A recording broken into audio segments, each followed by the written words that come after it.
All right, today I'm excited to welcome Cindy Baker to the show. Cindy, thanks for joining me. How's it going today? Great. Thanks for having me. Good to be Oh, here. oh, yeah. I appreciate you coming on. We matched up on Podmatch. You sent me a message. I love the site. It gives such an in-depth view into a guest, and your story resonates well from what I could tell on the profile. But if you could give the audience a look into who you are, introduce yourself, and let them know where you're at, and then we'll circle back and figure out how you got there. Yeah. So I'm a productivity coach and a speaker, and I specialize in ADHD. I work with a lot of entrepreneurs, many of which have ADHD, but all of my ADHD-friendly strategies work with other busy brains, I guess I could say, as well. Okay. So I help them kind of overcome overwhelm and manage their focus so they can grow their business without, burning out. I see that as a common theme because I interview a lot of entrepreneurs and a lot of serial entrepreneurs, and I think that serial label really lends itself to the ADHD lifestyle or mindset. I mean, it is what it is. I wouldn't know disorder. I don't know what you want to call it, but that mentality leads to a lot of serial adventures. So. Yeah. Let's go back and figure out how you got to this point. Even as a kid, were you diagnosed with ADHD? Do you have ADHD? Let's start there. Like you're coaching people. Is this something that you studied? Is it something that has affected you? And was that diagnosed as a child? No, actually, when I was growing up, I do have ADHD, but when I was growing up, nobody really talked about it. I'm older, so when I was growing up, you only heard about it when it was in reference to boys, like Okay. hyper boys, and you gave them Ritalin and stuck them in a corner, Okay. Uh, Right. so a smart, quiet girl was not on anybody's radar, and so I struggled, but I didn't even realize I was struggling. Like a lot of times, you think your situation is normal, you know, but And you look back and you're like, wow. I know, like, oh wait, I didn't have to struggle like that. What? But Oh, go ahead. I got diagnosed as an adult because I started out in youth ministry, and then I was in education. So I have a master's in counseling, and I was a school counselor and then a teacher.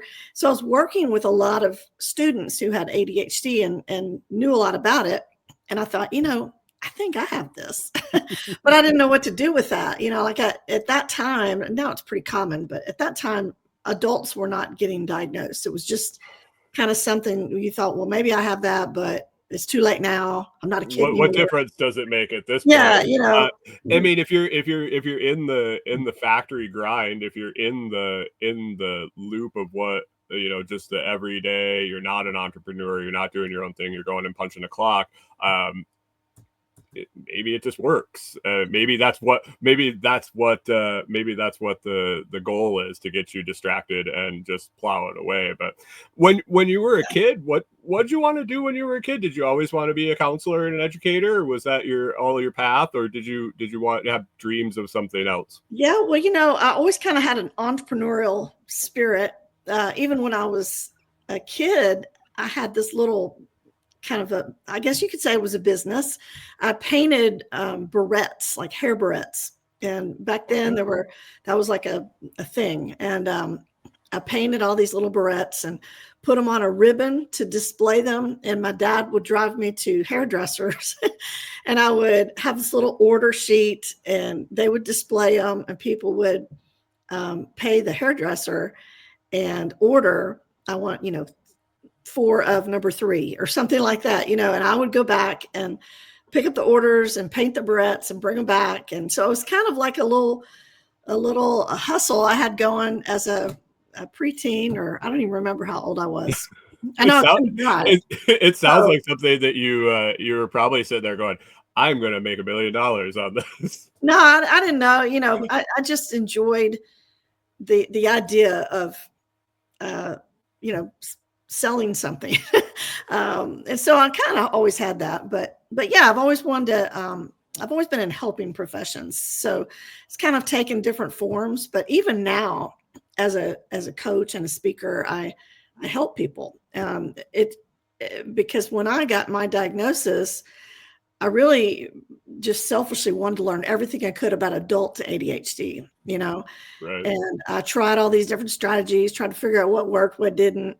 Finally, put together this framework of like routines and habits and strategies that just I became very successful. And it was like, wow, so I started helping other people, and they were helped. And I thought, well, this is a business, and so I actually started this business on the side while I was still teaching until I could get to the point where I could stop teaching. And now I'm doing it full time. That's So, I mean, it's a decent way to do it, especially in that arena where it's feast or famine sometimes when you're in the coaching world. Being able to kind of ramp that up and get comfortable in transition is always a nice thing. What were you teaching? oh, they changed my job just about every year. So it was all middle school. Okay. So I'm halfway crazy, but the last thing I taught was 7th grade language arts. Okay. But I made the mistake of getting certified in too many things. So whenever there was an opening that they needed filled, they're like, well, Cindy's certified in that. So I have a family full of educators. My mom was a elementary school teacher for her whole career. My sister was a special ed teacher, and she's moved into administration now. I can definitely see where that bouncing around happens quite a bit. So you were teaching kids, and you recognized patterns in them, or were you being educated on ADHD to help the kids, or was this a natural connection that you put together? Well, both. I mean, as a school counselor, I did get training in ADHD, and had to, work with a lot of students and their parents who had that, and help them with study skills and things like that. But, it was interesting. I think I read a book. I don't even remember the name of the book or who it was, but it was just in passing. The author said something about getting diagnosed as an adult. And I was like, what? You can get diagnosed as an adult, and that just put that little, light bulb on in my head. And I thought, this is something I just really want to know about. And, a lot of people come through my coaching program that are not ADHD or who think they have it, and they're just self-diagnosed, and that's fine. If you resonate with those type of symptoms, then I think coaching can really be helpful.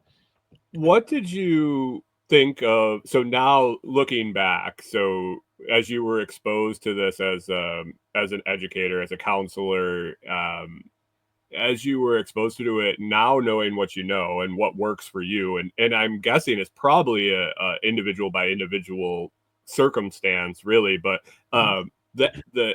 the training you were getting, the tips and tricks to give those students, were they effective, or have they gotten better? I kind of grew up. So I was born in the late 70s, went to school through the 80s and early 90s. And I saw the things change. And like with my mom and my sister, seeing things develop into different, how we handle it. And you said, that it was just the boys give them Ritalin. Was there a point where the strategies actually work? Or are they just kind of putting these kids into the corner and making them docile?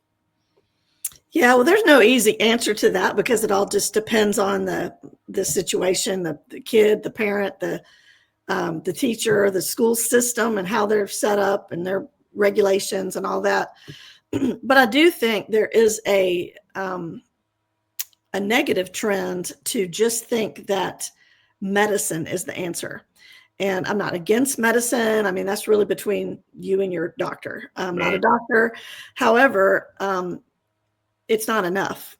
Pills are not skills. And I think that unless we teach kids how to work with the way their brain is wired, they're not going to be successful. And so that's one of the things that I think is important. Is we're all about, looking at the the weaknesses or the bothersome symptoms in kids or adults and trying to do something about them, to fix them. But what about the strengths, And so I think if you can take a kid who's, let's say they can't sit still, but they're super artistic. Well, capitalize on that. Praise them for that. Excuse me. Let them see that that's a strength, that creativity, that out of the box thinking, that could actually be something they could use. One of my guests I just had at 84 says that ADHD is a superpower, and it always has been. Just understanding how to harness it. And you said it. Pills aren't skills, and I think as a society right now, we really want the easy button. We want the pill or the shot or the whatever is going to make it easy, so I just can get my satisfaction. Are skills enough sometimes? Are skills enough more than enough times? Well, if they were, then there wouldn't be a need for my coaching program. Well, no, I mean, I think you're teaching skills to deal with it, and is that a more powerful tool than likely medicine? Yeah, it's a combo. I mean, there are strategies out there for free, but unless you have someone helping you put together the structure of how those strategies are going to fit specifically into your life situation and work with the way your personality is wired, and then the support, that's the huge thing, that accountability and the support. Without that, then, it's difficult to just implement those strategies on your own. Usually you need a jump start. Now you don't need coaching forever, but once you see what it's like to have that support, it makes a world of difference, Right. I mean, with anything, I mean, if you equated it to like a youth sports program, even, and I mean, everybody hears coach, and I think that kind of circles. Oh, coach as a kid, you didn't know what you didn't know, and your coach can teach you all day, but if there isn't a coach there to make sure you actually do what they taught you, or at least guide you along that way, it's not very fruitful. So. I'm curious about this. So we talked about adults identifying self-diagnosing or just resonating with the symptoms. What symptoms would you say, even if it's not a diagnosis of ADHD, or just somebody that could benefit from some of the skills that you can teach? What are some of those symptoms that they would see them in themselves? Yeah.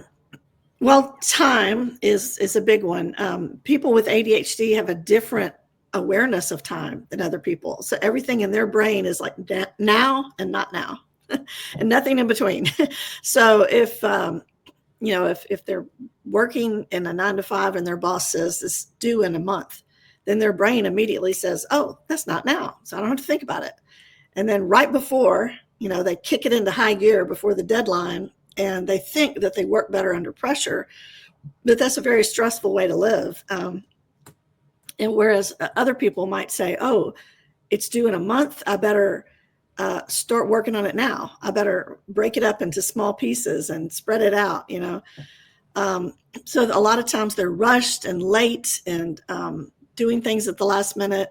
They overload their schedule, don't know how to say no. They procrastinate. Because they think they can only work if they feel like it or feel motivated. So all kinds of things with time. Another would be impulsivity. I mean, we live in a world full of pings and dings and shiny objects, and especially entrepreneurs with ADHD have trouble differentiating between what's going to move their business forward and then what just looks exciting. And so they sign up for a million things, and they've got all these ideas, no follow through, half finished projects all over the place. Sometimes clutter is an issue. It could be physical or digital, where they can't find things, they forget things.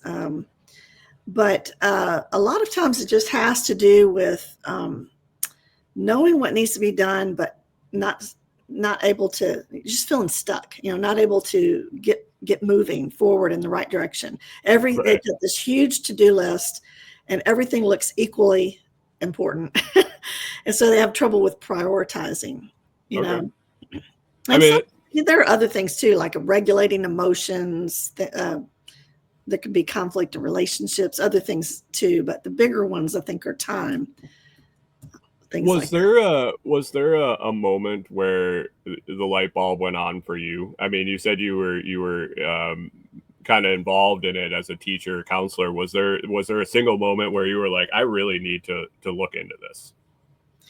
Yeah, well, I think when I read that book and realized that you could get a diagnosis as an adult, I was like, oh, I really want to know this. It was just more for my own, and I was high achieving. So I can remember asking the psychologist that did the test, I said, are you sure I have this? And he was like, oh yeah, textbook. I was like, oh, okay.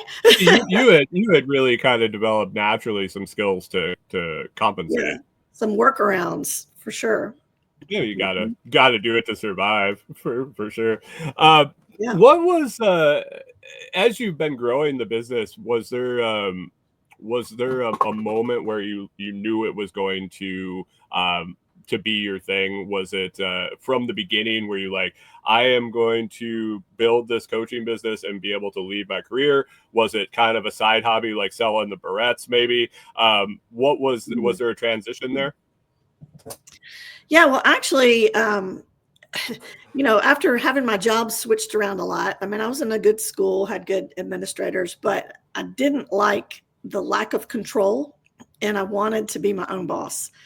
And so I actually started a travel blog at first, a travel and lifestyle blog. And then the pandemic hit and people quit traveling. And at that time, because of the pandemic, I was online a lot, like a lot of people. And I came across a lot of coaches and I was like, oh, wait a minute. I can make a lot more money selling courses because I'm a teacher, that's a good fit. And then I thought, well, wait a minute, I can make even more money coaching and using the courses with that. And so I ended up joining a business coaching program. And at first I was only doing ADHD coaching. And my first coaching program, I signed up 3 people on the first online challenge that I did. So, but since then, all of these ADHD coaches have emerged out of the woodwork, and more online businesses. So it's a little more crowded now. And what I did find is that there were people who had ADHD and were struggling, but they were struggling so much that their finances were a wreck and they couldn't really afford coaching. And so I thought, well, I'm in these business programs and I noticed that there are a lot of my peers who were also in the business coaching program that have ADHD. And so some people just don't resonate with that label. They don't want to be seen as that's my thing, Right. So I just branched out into productivity because I found that the strategies that work with a neurodivergent brain really work well with all entrepreneurs because they're all kind of creative and spinning a lot of plates. And it's just kind of it's just emerged. I'm now in a program that's helping me use the stage to build my business. And I just won a speaking contest. And so I'm really trying to use that. I just wrote a book. So I'm just kind of step by step, it's going. But the original intent all along was, I don't want to teach forever. I want to get out and, build my. You are teaching. That's the beauty of it is you transition completely 180, but you're still doing the thing that seems like it fulfills you in the teaching part. Yeah. And it's funny, just 2 days ago, 2 middle school boys showed up at my door on their bicycles. And I was like, how did you know where I live? And they said, we want to show you our grades. Oh, nice. And that, it was so sweet because I was one of their favorite teachers, and they were just wanting to show me that they made good grades. They wanted me to be proud of them. And so I use that, that caring with adults now, because if you have ADHD, a lot of times your self-esteem is taken a beating because all your life you've been told, you're not good enough. In one way or the other, that you're lazy, or you're not organized, or you're not listening, or whatever they say, when it's really just not intentional. It's just part of your ADHD, and so you learn to kind of jump through hoops to try to please people and wear yourself out. And by the time you get to be an adult, you're just not always as confident as you need to be. Well, So, yeah. I mean, there's a really there's a box that we're supposed to fit in, and I think a lot of the tendencies of ADHD like don't put you in the box. Like you were saying earlier, can't sit still and artistic. Well, why aren't we giving them a medium to express themselves where they can move and work with their hands and do that? Otherwise, it's just sit down, shut up, and do the work. Yeah. And I mean, I have to sympathize with teachers because it is difficult when you have a room full of kids and you're tasked to give them information, but they're not quiet. It's difficult, but I can remember I had one ADHD student, and I let him stand in the back at a standing desk that I had.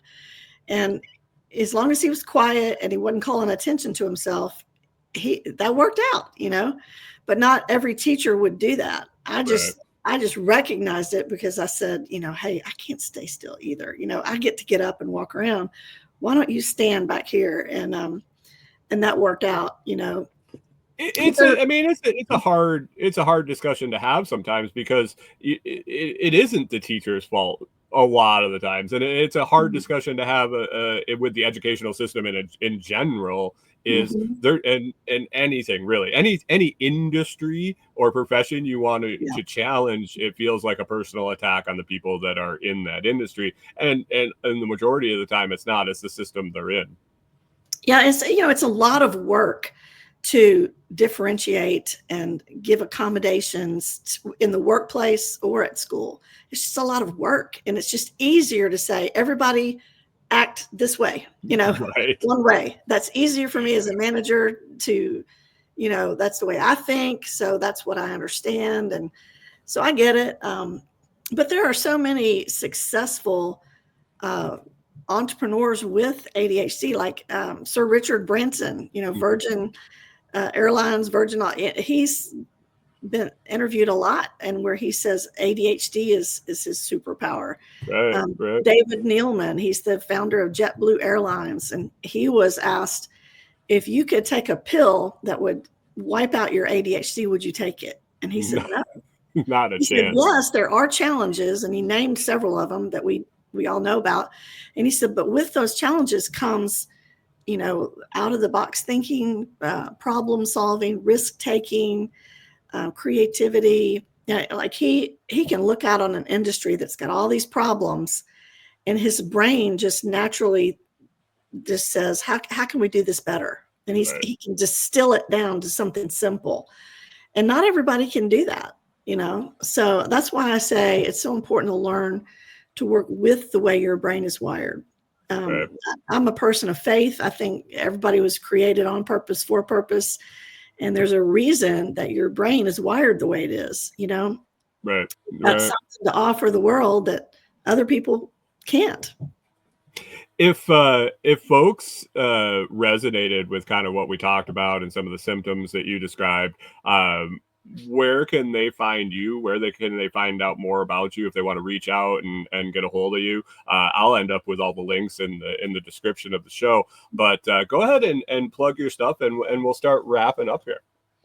Yeah, well, I'll offer your audience a free course on how to beat procrastination, because whether or not you have ADHD, that is super helpful. And it's at waitnomore.net. When you opt in, you'll get on my email list, and I don't spam. Every Sunday I give free tips and really practical hacks and tips. And then I'll let you know if there's anything coming up that you might want to participate in. So my website, cindybakercoaching.com. I'm on Instagram as CBC_Cindy Baker Coaching, CBC_. So any of those ways, reach out. And I have a free Facebook group, which I guess you'll put the link in your show notes. That's another way to get some free training every week. Perfect. Yeah, I will. I'll look in and grab all these. I see them all here in your Podmatch profile. And if you didn't catch that, it's waitnomore.net for the free productivity course. Cindy, I appreciate you being here. I highly suggest anybody that picked up on any of the symptoms that you talked about. I think there's a lot of entrepreneurs that listen to the show that could probably resonate with that, and the productivity, like you said, for anybody that wants to be more productive. I appreciate you being here, and hopefully we get to catch up soon. Thank you for having me.